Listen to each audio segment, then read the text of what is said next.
Amigos de Impacto Venezuela, un placer saludarles. Gracias por acompañarnos como cada domingo en este Cara a Cara. Tengo el placer de conversar el día de hoy con el doctor Gustavo Villasmil. Él es médico especialista en medicina interna, un poco para conocer, como saben, a diario en el noticiero de Impacto Venezuela, pues reportamos la situación del COVID-19, pero qué mejor que conversar con un especialista que no solo pertenece a la medicina privada, sino también evidentemente pues a la medicina pública. Y doctor, quizás la pregunta sobra en este momento, pero ¿cómo pudiéramos evaluar el comportamiento del virus en Venezuela en este instante en que estamos conversando? Bienvenido. Bien, buenos días. Estamos viendo una aparición de casos, ¿no? Un incremento en la velocidad de transmisión de la universidad y de la enfermedad, y en la aparición y en el número de contagios por consecuencia, que sentimos nosotros es inusitadamente alto.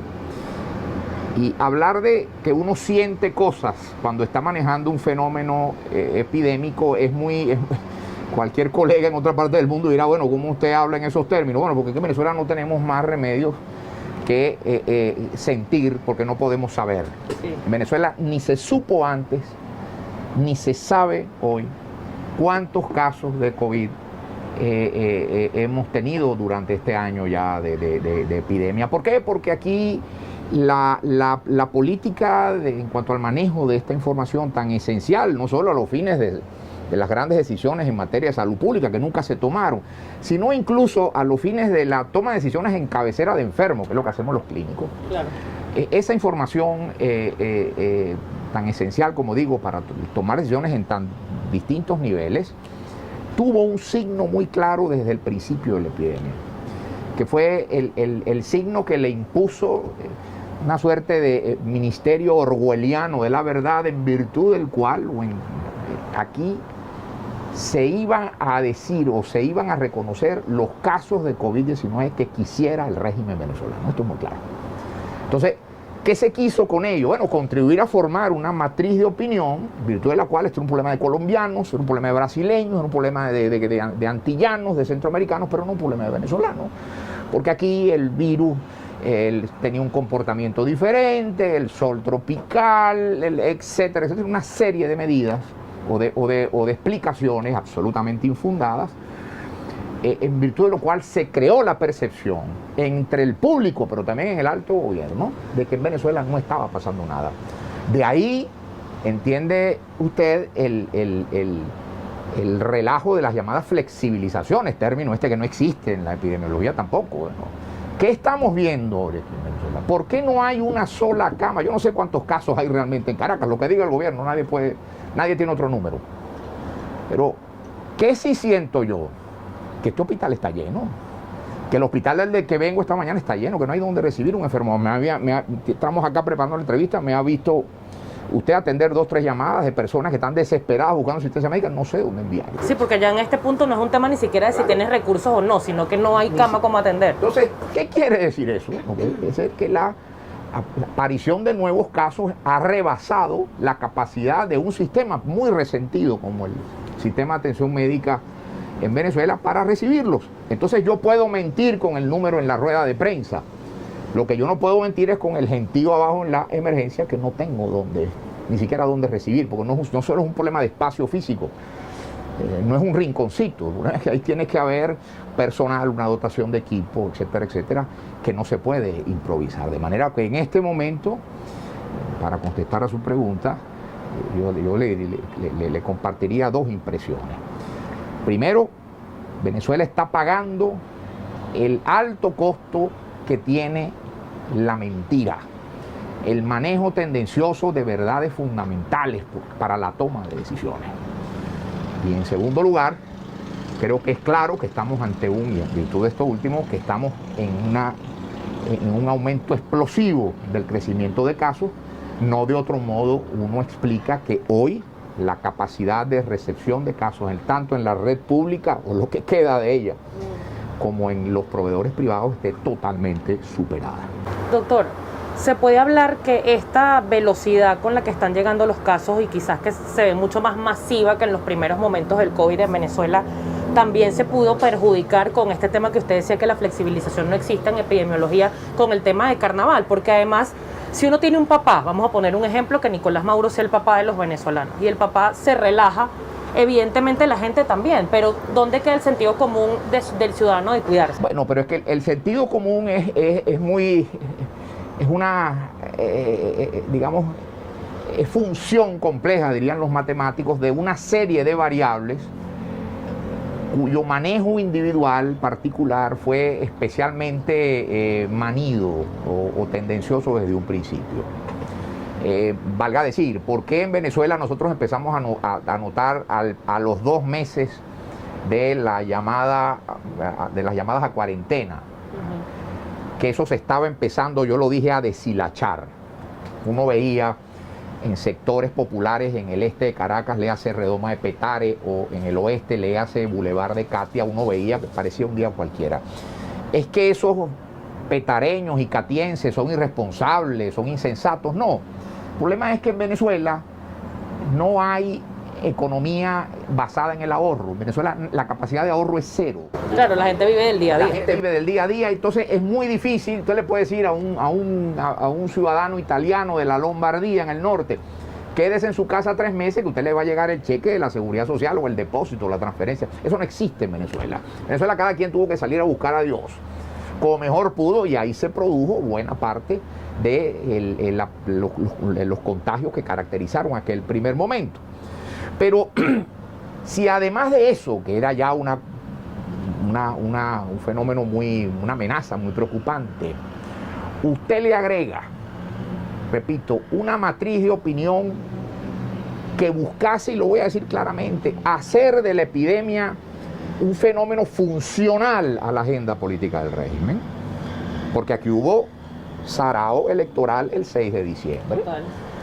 Todo el mundo en campaña, aquí no estaba pasando nada. Después vino la flexibilización navideña y poco después, al mes, del carnaval. Aquí están las consecuencias.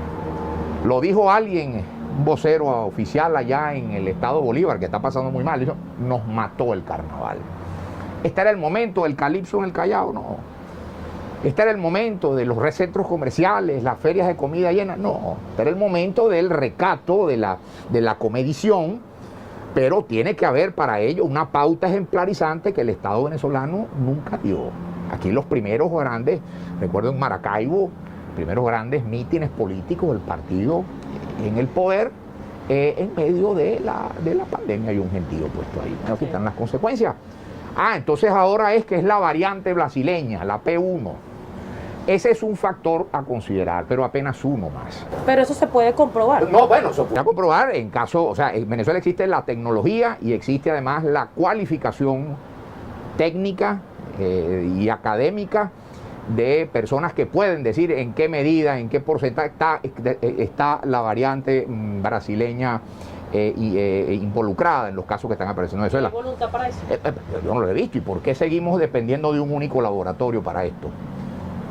Pero además le digo una cosa, ¿por qué se han dado licencias para laboratorios privados a personas que no tienen la menor idea de lo que es la biología molecular? Y eso es un estudio, concretamente el fenómeno del aeropuerto, por ejemplo.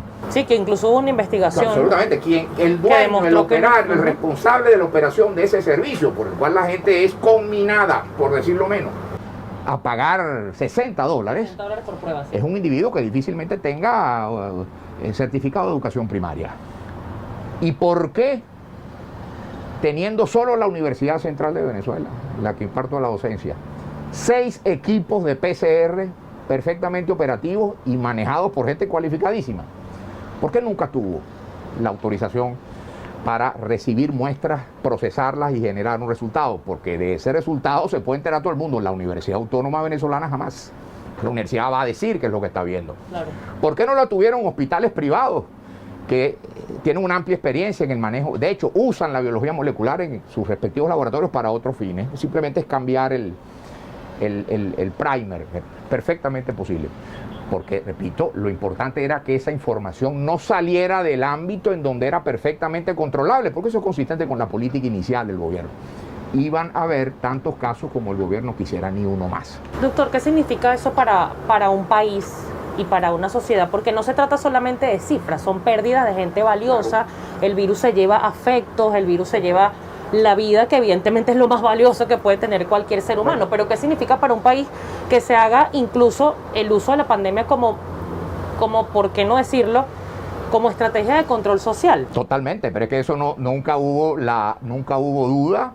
La Junta de la lejana Myanmar, por ejemplo, país que está ahora en medio de una convulsión política por un golpe de Estado militar, como siempre, ¿quién puede poner en duda que esa junta militar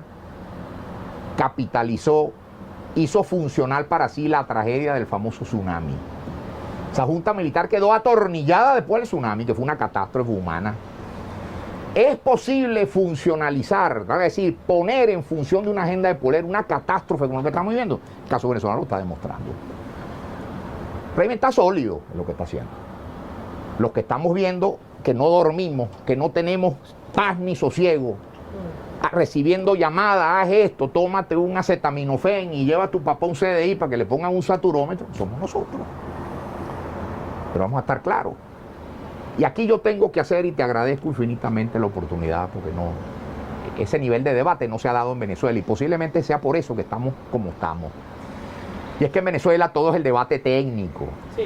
Y la tabla Excel del uno contra la tabla del otro. Yo creo que en Venezuela hay que trascender ya ese debate, que no es que se esté diciendo que no sea útil, que no sea necesario.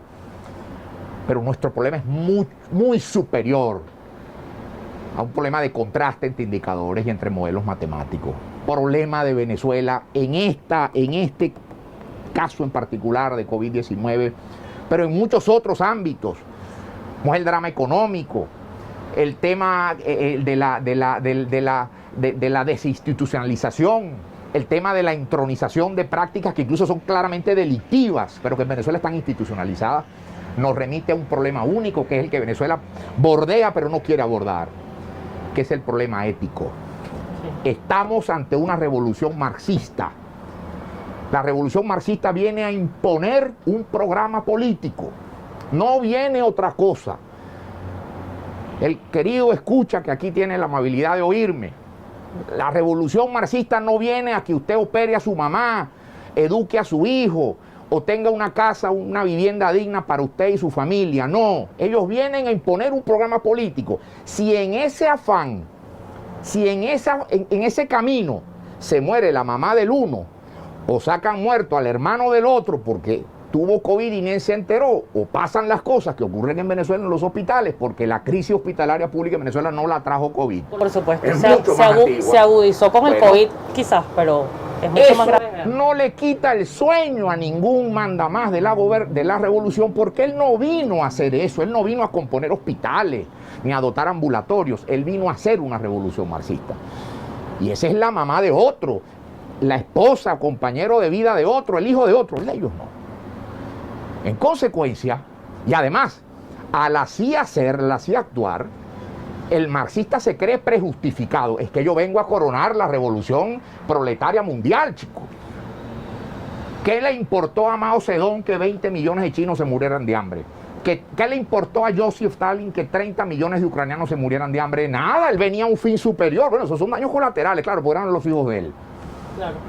En ese orden de ideas, la revolución, nadie ha dormido mal en el gobierno porque aquí no haya donde poner un enfermo más de COVID en un hospital público. Nadie tiene gastritis en el gobierno porque aquí un individuo, incluso con una póliza de seguro internacional de platino, del metal que usted quiera, que compra lo que sea, lo dejan abajo esperando porque no hay sitio donde ponerlo, ni siquiera donde sentar, ofrecerle una silla.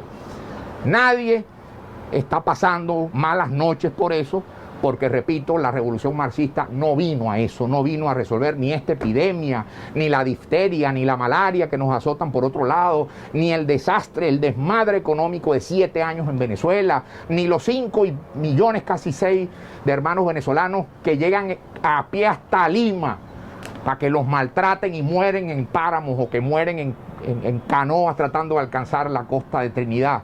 Ellos no vinieron a eso, ellos vinieron a coronar un programa político bajo su dirección y comando, y lo que estamos es simplemente nosotros aquí contando daños colaterales. Eso plantea una reflexión ética que el nivel político, incluso de la oposición venezolana, no termina de hacer, creyendo que aquí estamos entendiéndonos con un mal gobierno. Mucho más que eso. Se está, como decía la gran Hannah Arendt, se está banalizando el mal, que es lo que yo veo en la tragedia diaria de los hospitales. Y a esta hora del día yo he visitado 2 hospitales públicos, que es donde es eso.